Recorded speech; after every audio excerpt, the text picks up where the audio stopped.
Hello, hi guys! Magandang hapon sa inyong lahat.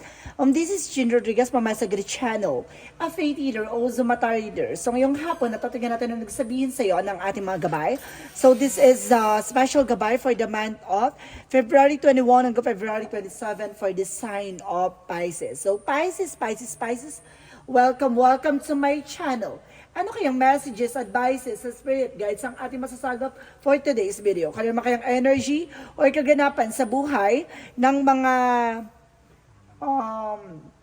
Pisces ang ating mahagilap. So, tingnan natin ano pinaka-messages, advices, and spirit guides ang ating masasagap for today's video. Let's see guys, naumpisahan na natin ang laban. Angel Spirit Messages, give me an information. So ano kayang gusto sabihin sa iyo ng ating mga gabay? Angel Spirit, let's give me information. So there's a page of one, so there's a good news, no? May magandang balita, no? May magandang mensahe sa iyo ang ating mga gabay. So makakatanggap ka ng something messages, phone calls, or something na tawag, no? Or email, or messages na magdadala sa iyo ng magandang balita. And of course, there's the moon card. So there's a dream coming true. May mga bagay na kumbaga magbibigay sa iyo ng katuparan. So kumbaga may mga pangarap ka na matutupad. And of course, there's an intuitions, no? Makinig ka sa intuition mo. And of course, there's a Six of Wands by victory and success. So magtatagumpay ka sa anumang larangan na pinangahawakan mo. And of course, there are ginagawa mo. So there's the Ten of Cups, so there's an happiness. At the end of the time, magiging masaya ka dito. And of course, there's an Ace of Wands, so there's a good news. May magandang balita din dito, guys, no? Additional messages. And of course, there is a Five of Swords, so there's a self-sabotage. Kaya ka maging aware ka, no, sa bibitawang mong salita, sa mga pagbabagong magaganap, no? May mga bagay na kailangan mong iwasan. May mga bagay na kailangan mong isakripisyo, may mga bagay na kailangan mong ilaban. So let's see what is the Page of Wands. Represent the Two of Swords. There's a decisions, no? May mga decision ka ditong kailangan mong panindigan or gawin. So, let's see what is the moon card. So, there's a justice, no? Kumbaga, itong hiniling mo or mga pinangarap mo ay maaaring matupad mo, no? The justice will be served. Lahat ng consequences or effect na situation mo and lahat ng mga bagay na matututunan mo ay magdadala sa iyo sa tagumpay at yung pangarap na inaasa mo. So, let's see what is the Six of Wands.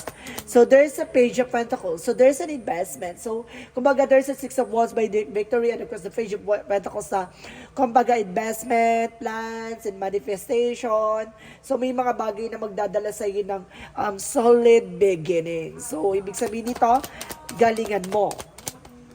And of course, there's a star card. So, there's a wish fulfillment. So, may mga bagay dito na talagang matutupad. The star is matutupad na, no? May mga bagay dito na magkakaroon ka ng healing and happiness. So, let's see what is additional messages. And of course, there's a Nine of Pentacles, a blossoming abundance. So, talagang lalago at lalakas ang iyong finances. So, sinasabi dito, konting tiyaga pa, no? May mga bagay na maisa sa kataparan mo. So, let's see what is the Five of Swords. So, there's the King of Swords. So, there's an information na kailangan mong putulin. No, waksiin. Kumbaga, yung mga bagay na alam mong at the end of the time ay, kumbaga, magagamit sa'yo. Or, kumbaga, magdadala sa'yo ng, dito, self-sabotage, no? Parang gano'n. So, let's see what is the Page of Wands and the Two of Swords. So, there's the Temperance, the perfect timing. So, this is the moment na, kumbaga, matutupad na yung mga pangarap mo. At the same time, kumbaga, may mga bagay na may isa sa katuparan ka dito. And there's a dream, and of course, the Moon card for the Justice, represent the lover, is nare-represent dito na pagdating sa pag-aasawa or sa relasyon ay maaaring magdala sa'yo ng balance. So, ibig sabihin dito, it's either may mga taong gumawa behind your back, nasirain, wasakit, masaktan ka. So, sinasabi sa'yo dito na may karma. Let's see what is the Six of Wands and the Page of Pentacles. So, there's a Ten of Wands. No? Kumbaga, there's a burden. So, lahat ng responsibilities, obligations mo, stress, and of course, yung bigat na nararamdaman mo, kailangan mo ng bitawan. No? Kailangan mag-invest ka sa alam mong magsiserve sa'yo, no? Sa huli. And of course, there's a Two of Cups na there's a partnership. So itong partnership na to, yung parang kagalingan sa anong uri ng aspeto, no? Kumbaga parang ito yung magbibigay ng kaliwanagan at kaisipan at kumbaga parang katarungan, no? Kumbaga Ten of Cups is an happiness, happy family, and the Star card is a wishes coming true. And the Two of Cups is unconditional love. So let's see what is the Ace of Wands and the Nine of Pentacles. So there's a King of Wands. So there's a control, no? There's a vision. So may mga bagay dito na natatanaw mo na, yung mga possibilities, yung mga bagay-bagay na magbibigay sa'yo ng growth and expansion. Na alam na, kumaga pagdating sa finances, napaka-independent mo, na kaya mong panindigan, kaya mong panghawakan, no? Yung mga bagay-bagay na sisimulan mo. So let's see what is the Five of Swords and the King of Swords. So there's an Ace of Sword. So there's a breakthrough, no? May mga bagay dito na kumbaga magbibigay sa iyo ng new ideas and new plans, and of course success, no? Kumbaga there's an Ace of Sword by breakthrough, no? Kumbaga mapagtatagumpayan mo to, may mga bagay na kailangan mong putulin yung pattern or sistema na ginawa mo, no? Kumbaga, meron kasi nangyari dito na parang sinanay mo Parang gano'n ang na-sense ko dito. Sinanay mo kaya na parang namihasa or parang naabuso ka dahil din sa kagagawan mo. So, let's see what is the outcome. Excuse me. The outcome is the Four of Cups. So, there's a re-evaluate or analyze. No? May mga bagay dito na kailangan mo obserbahan or kailangan mo na pag-isipan with the Four of Pentacles. So, saving money, or protect your power, protect your energy, protectionan mo yung pinaghirapan mo. So, let's see what is additional messages. So, there's the Five of Wands. So, there's a complication and of course competitors, no? Marami ka dito makakalaban or either marami kang nakalaban. Pero sinasabi na Ace of Pentacles, so there's a big money coming in for you. May malaking potential para sa kasaganahan sa'yo. So let's see what is additional messages for career. Angel Spirit messages for career is the Seven of Pentacles. So there's a harvest time. At the end of the time, mag-harvest ka. Kumbaga may mga bagay lang dito na kailangan mo talagang pagdaanan. And of course, represent the Seven of Swords. Mag-ingat ka. There's a sneakiness. There's a cheating lying on you. Kumbaga, kaya sinasabi sa'yo dito, kumbaga sa eksena mo, napapalibutan ka ng sinungaling. Napapalibutan ka ng manloloko. Kaya kailangan mo, obserbahan, lakasan mo ang pakiramdam mo. Additional messages about sa love life. About sa love life, so there's the Three of Swords. So there's the Ten of Pentacles. So there's a pain, no? So marami na iinggit sa'yo. May kumbaga may ngit-ngit or may galit or naiinggit talaga behind your back. With the Ten of Pentacles, so magkakaroon ka ng blessing abundance pagdating sa, and of course, long-term success pagdating sa relationship, ha? Kaya wag kang mag-alala, wag kang mangangamba. So, pagpatuloy mo lang. So, let's see what is additional messages. And of course, sa pagdating sa health mo naman, there's a Hermit card and the Ace of Cups. So, ibig sabihin dito, there's a soul searching. Na may mga bagay na maglilinaw sa'yo about sa spirituality. The Ace of Cups is a new beginning. And of course, sinasabi dito, magkakaroon, kumbaga may kaugnayan ng health mo and of course, love life mo. So, there's a possible na kumbaga pag nasaktan ka, pagdating sa finances, nagkakaroon ng collapse. Or pagdating sa health mo din, parang parang bilang na nagkakaroon ng drama, no? Parang hindi ka makakilos, hindi ka makagalaw. Parang, kumbaga, nang dahil dyan, hindi ka makapagdesisyon. So, let's see what is the additional messages for magical fairy messages. For magical fairy messages, so there's a be yourself, no? Kumbaga, the situation call for you to be your authentic self, which is the basis for you for personal power. So, ibig sabihin dito, kumbaga, ikaw ang magsisilbing, kumbaga, superhero ng sarili mo. Diba? Kumbaga, ikaw kasi ang liligtas sa sarili mong kapahanan. Ikaw rin yung magtatanggal ng, kumbaga, kapahamakan na kumbaga ininvest mo, no? Kumbaga naabuso ka dahil dun sa pagiging mabuti mong tao o pagiging mabait mo. Parang nagkaroon ng self-sabotage dahil nasanay, no? Parang nasanay, no? Parang nagkaroon siya ng something information dito na parang kailangan mong maging totoo sa sarili mo at kailangan mo maging practical. Ganon. Kung nasanay, inabuso, niloko, tinraidor, ganon ang nangyari sa'yo. So let's see what is the yin and yang. So there's a receive and open, no? Marami ka matatanggap dito, no? And of course, there's abundance, celebration, and gifts, no? Kumbaga maraming, kumbaga makukuha dito ng regalo ng ating universe. There's a celebration and abundance. And of course, there's a message, Chelsea. There's a travel. And of course, marami ka matatanggap dito, maraming aspeto. Na marami ka lang kailangan pagdaanan at may mga bagay ka lang kailangan mong i-clear out. May mga bagay na kailangan mong pag-isipan, no? And of course, kailangan mong panindigan at kailangan mong tapusin. So let's see what is the angels, Archangel Michael messages. So there's take your time to making decisions, no? Kailangan mo ng panahon at oras para makapagdesisyon.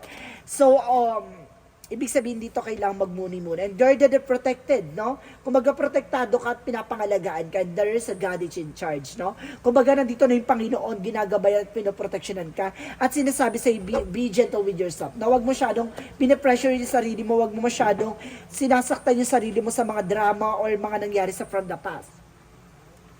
Accept the fact. So there is a detachment from the situation. See, kailangan mo nang kumawala sa sitwasyon. No, parang parang nabuhay ka sa kasinungalingan. Ganon, nabuhay ka sa akala mo ay totoo. So let's see what is the Romance Angels.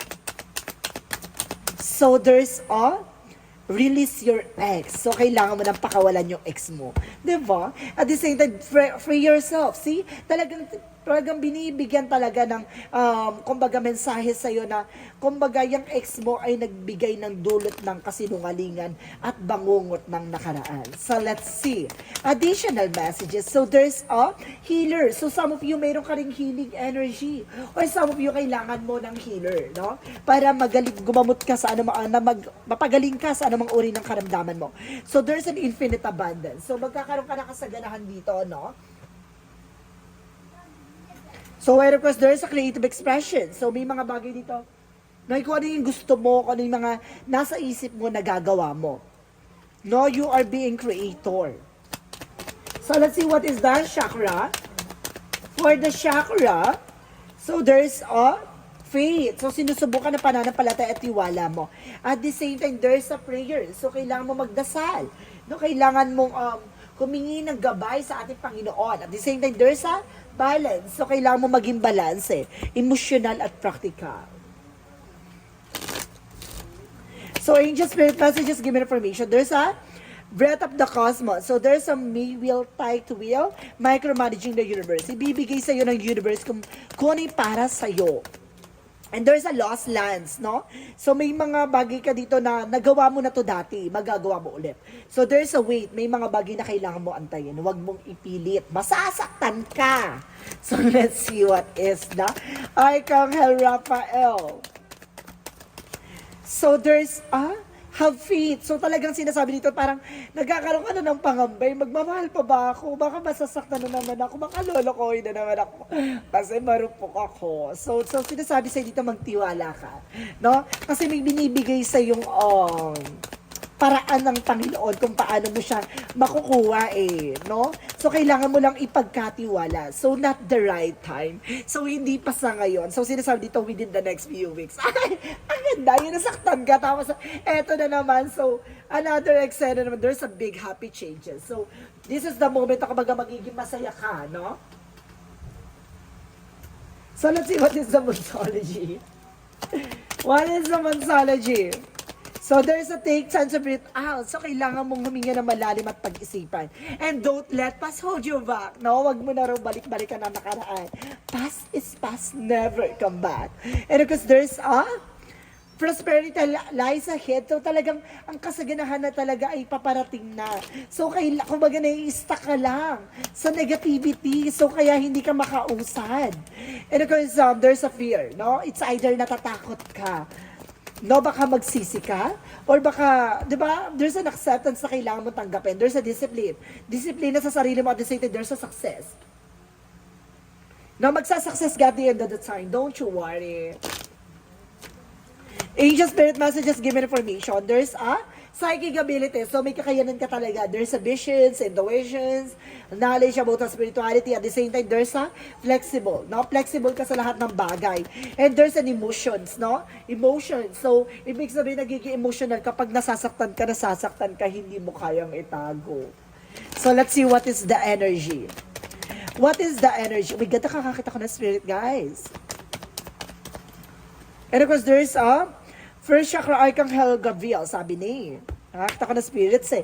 So, ibig sabihin dito, may gumagabay sa'yo by your intuition. So, mangangambaha, kumbaga, bakit biglang parang, alam mo na yung mangyayari, or parang nagkakaroon ka na ng something instinct. Kasi there is a Archangel Gabriel by your intuitions. And sinasabi ng Jesus loving quotes, I am with you always even at the end of the world. So, ibig sabihin dito, I am with you always even at the end of the world. So, ibig sabihin dito, nandito lang daw si Jesus Christ kahit alam mo na parang pinagsakloban ka ng langit at lupa, na parang, ano ba? Pagdating ba sa sakit at sakripisyo, ako ba lagi? Bakit hindi ko ba matagpuan yung what I deserve? Diba? Yung magmamahal ka tapos, diba?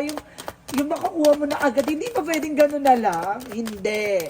Kailangan mo masaktan. So, there is a 2 by Roman number. You have a keen awareness of what is happening around you. A strong intuition is your gift. Oh, I told you, di ba? And will help you understanding that unspoken feelings and thoughts or others. This is insights. Allow you to be a great guide and supporter. So, see, malakas ang pakiramdam mo, malakas ang intuition mo, na kumbaga may mga tao sa paligid mo na kumbaga, may something to eh, hindi nito sinasabi, pero alam ko, may ngit-ngit to. Gano'n, kumbaga, may ano eh, may ano ka eh, may hinala ka, no? Parang gano'n. So, let's see what is the messages of life. Let's see what is the messages of life. Messages of life represents awareness. So, pinag-iingat ka lang dito, no? So, kailangan mo mag-ingat. So, may mga bagay na kailangan mo pag-ingatan. There's an awareness. I open my consciousness to my truth self. I understand that I am here to grow, to free myself from inner conflict, and to discover who I really am. No? And today, I release illusions and the limitations of the material world in order to elevate my being towards eternal life. I grow stronger and stronger as I explore the wonderful being that I am. So see, nagiging aware ka kasi kumbaga binibigyan ka ng awareness or something na parang alam mo na yung mangyayari, nagbubulag-bulagang ka, no? So, kailangan mo pakinggan yung inner voice mo. Kaya pala nandito si God and of course, ang ating angel spirit guides. At pinakita na rin nandito si Archangel Gabriel na binibigyan ka ng kaalaman, no? Hindi mo lang ginagamit. My God. So, guys, this reading is a special gabay for the month of February 21 hanggang February 27 for the sign of Pisces. So, Pisces, maraming salamat for this wonderful reading. So, once again, this reading is a general reading namang hindi lahat makaka-resonate. Kung nila pa makaka-relate sa inyo, comment down below kung kaninong energy ang ating nasagap. And of course, maraming salamat po sa mga hindi nag-skip ng ads na way pagpalay kayo ng Diyos at may kapal, siksik-liglig na gumapaw na biyayang manang balik sa inyo. And of course, maraming salamat sa mga nag-share ng aking video sa mga uri ng social media platforms. Maraming salamat and see you in the next video. Bye-bye and babush!